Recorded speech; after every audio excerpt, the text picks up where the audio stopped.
कभी सोचा है शादी पार्टी में बनने वाला भिंडी मसाला इतना टेस्टी क्यों लगता है? आज मैं आपके साथ वही सीक्रेट रेसिपी शेयर करूंगी। Hello my foodie friends, welcome to keep cooking with Priya. आज मैं आपके साथ शेयर कर रही हूँ ऑथेंटिक शादी पार्टीज में बनने वाली भिंडी मसाला की रेसिपी। आइए देखते हैं इसे कैसे बनाया जाता है। यहाँ पर मैंने ली है करीब 300 ग्राम भिंडी। भिंडी को धो के अच्छे से वॉश कर लिया है। कोशिश करें कि भिंडी का साइज छोटा हो। फ्रेश रुएदार भिंडी होगी तो भिंडी मसाला बहुत टेस्टी बनेगा।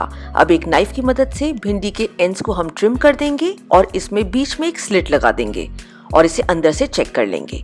बिल्कुल इसी तरीके से हम अपनी सारी भिंडी को कट कर लेंगे। नाइफ की मदद से ऊपर और नीचे दोनों ही एंड्स को ट्रिम करना है।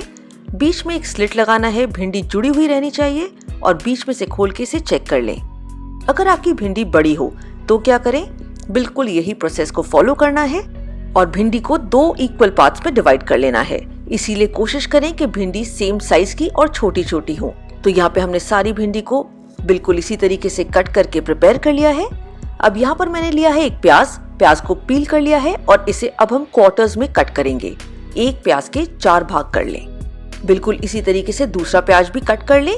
इस रेसिपी के लिए हम 2 प्याज का यूज करेंगे। अब हम प्याज के पेटल्स को अलग अलग कर लेंगे, बिल्कुल कुछ इस तरीके से।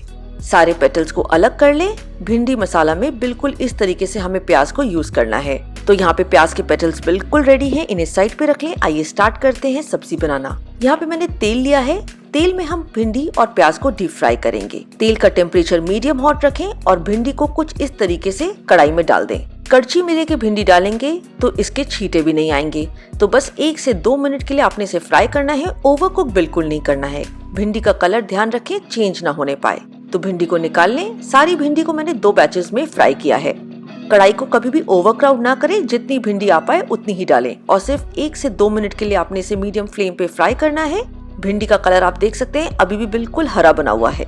भिंडी करीब यहाँ पर 70% कुक हो जाती है। तो बिल्कुल इसी तरीके से अब सारी भिंडी को हटा लें, एक बोल में निकाल लें और अब हम प्याज को फ्राई करेंगे। प्याज के पेटल्स को सारे एक ही बार में मैं फ्राई कर रही हूँ। कढ़ाई में ये आराम से आ गए हैं। इन्हें भी टर्न करते हुए 1 मिनट के लिए आपने फ्राई करना है। इनका कलर नहीं चेंज करना है। तो भिंडी और प्याज फ्राई हो चुकी है, इन्हें साइड पे रखें। अब लेते हैं कढ़ाई और इसमें हम डालेंगे 2 बड़े चम्मच ऑयल। यहाँ पे मैं रिफाइंड ऑयल का यूज कर रही हूँ, आप सरसों के तेल का भी यूज कर सकते हैं। तेल को गर्म हो जाने दें, फिर इसमें डालें 1 से 2 तेजपात के पत्ते, 1/4 छोटा चम्मच हींग, आधा छोटा चम्मच जीरा, 1 बड़ी इलायची, इसे मैं तोड़ के डाल रही हूँ, 1 साबुत लाल मिर्च।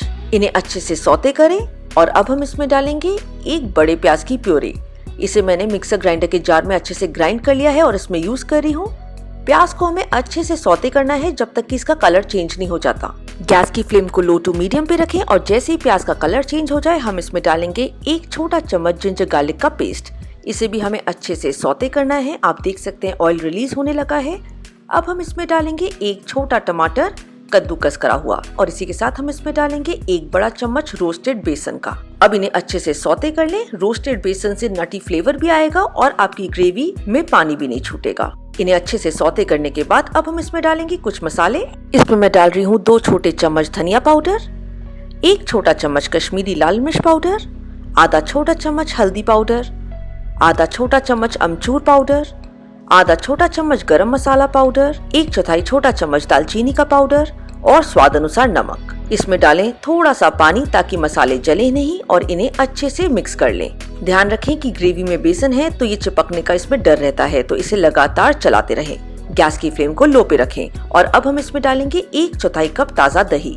दही को मैंने अच्छे से विस्क करके इसमें डाला है और इसे हम लगातार चलाएंगे ताकि दही फटे नहीं। इस स्टेज पे आप गैस की फ्लेम को मीडियम पे कर दें और इसमें एक बॉईल आने दें। तो जैसे ही आप देखें इस ग्रेवी में से ऑयल रिलीज होने लगा है, यानी कि हमारी ग्रेवी अच्छे से पक गई है। इसे वापस से बीच में 1 से 2 बार चला दें ताकि ग्रेवी तले पे चिपके नहीं और इसे 2 मिनट के लिए सिमर होने दें। और यहाँ पर आप देख सकते हैं ग्रेवी में से अच्छे से ऑयल रिलीज होने लगा है। अब हम इसमें डालेंगे 1 छोटा चम्मच कसूरी मेथी अपने हाथों के बीच में क्रश करके और 1/4 छोटा चम्मच या स्वाद अनुसार काला नमक। और इसी के साथ हम इसमें डालेंगे हमारे फ्राई करे हुए प्याज और भिंडी। अब इन सारी ही चीजों को एक बार अच्छे से मिक्स कर दें। गैस की फ्लेम को यहाँ पे लो पे कर दें और अब इसे लिड से कवर करके हम 5 मिनट के लिए कुक करेंगे। भिंडी वैसे तो 70% कुक्ड है, बस 4 से 5 मिनट में भिंडी परफेक्टली डन हो जाएगी। तो यहाँ पे आप देख सकते हैं कितना बढ़िया कलर आया है सब्जी के ऊपर। भिंडी हमारी परफेक्टली डन है। इसे करें गर्मा गर्म सर्व रोटी या चपाती के साथ। तो बिल्कुल ऑथेंटिक शादी पार्टी स्टाइल भिंडी मसाला बनके तैयार है। आप भी इस रेसिपी को घर पे जरूर ट्राई करें और अपना फीडबैक हमारे साथ नीचे कमेंट सेक्शन में शेयर करें। आज की वीडियो पसंद आई हो तो प्लीज इसे लाइक करें और हमें सपोर्ट करने के लिए चैनल को जरूर सब्सक्राइब करें। Thanks for watching.